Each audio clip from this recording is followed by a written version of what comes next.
Hi everybody, welcome back to Wade's Orchids. We're going to take a look at species here. This is Dendrobium amethystoglossum.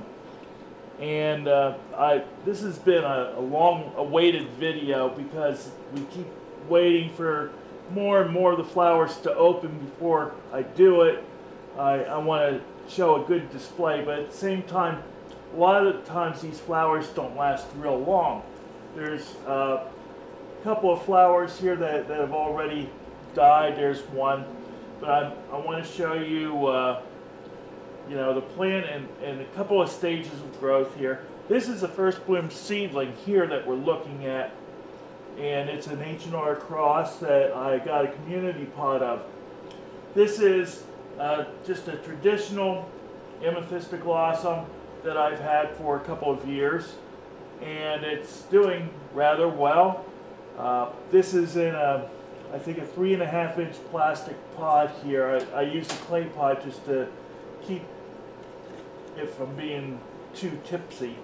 But it has got, I think, an even dozen flower spikes. So that, given that it's just a 3.5 inch pot, that's not bad for any orchid.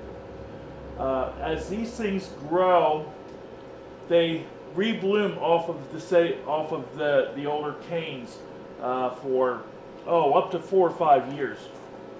And once you get a plant that's in like a 5-inch pot or so, you start getting 20, 30 flower spikes, and it becomes a showpiece. Now, something that I want to tell you about, I'm going to start out with the culture, and then I'm going to go with the differences in these two plants here. Basic culture for these, first of all, almost any dendrobium that you buy likes to be watered well and dried quickly. Although these are in plastic pots, this is in kiwi bark and charcoal mix, and this is dry within about 2 days after being watered. So I can water every 2 to 3 days on that. And that's what you want to have happen. Now, these are not in active growth right now. When they're in active growth, I like to give them a little bit more water. Consequently, during the winter time, I back up on the water to maybe every 5 or 6 days, something like that. If it be a bigger pot, maybe once a week, because I want them to thoroughly dry out between waterings in the winter time. They are resting. Also, you want to give them a little bit cooler temperatures. These will take up into the 90s with no problem during the summertime if you give them plenty of water. And as fall approaches, they mature their growths, and then they take a bit of a rest. And like I said, you back up off on the water. You also decrease the temperature. That's a natural thing for me in the greenhouse. I keep about 55 to 58 minimum temperature in here, and it's a natural thing. In the house, you probably want to put this right at a windowsill. At this particular time, temperature and watering are more important than light.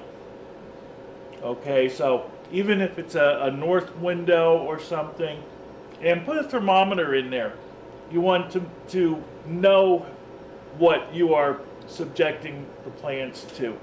And it should be above 50 degrees. Okay, and they need a minimum of 2 weeks of cold temperatures. After that, you can raise the temperature back up, put them under your lights, put them at a wherever you normally have them. Maybe you don't even have to move them if your growing area gets cooler at night during the winter. And then it will start putting out the flower spikes. I'm getting, oh my, I think about 15 flowers on a good spike here. They last on this plant about 2 weeks in decent shape.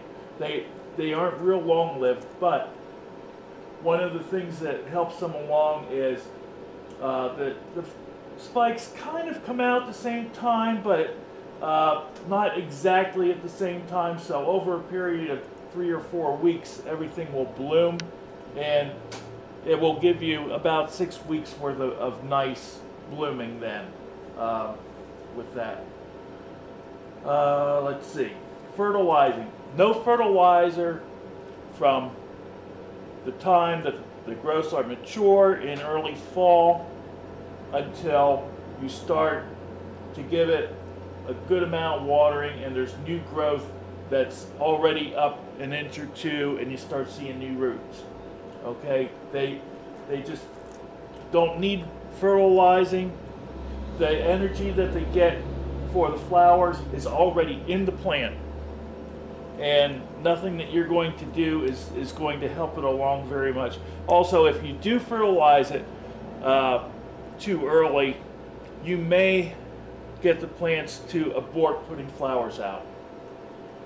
They really want to know that it's this particular time of year and condition for them when they're getting, less water. You can give them a good amount of light. Didn't talk about light yet. The light requirements for these are fairly high. I give these are actually getting more light than what they need. The leaves don't need to get that color. Here they're getting very bronzy. I think that's because of this particular type of parentage that was used to make this one. And I'll talk more about that later. But if you start seeing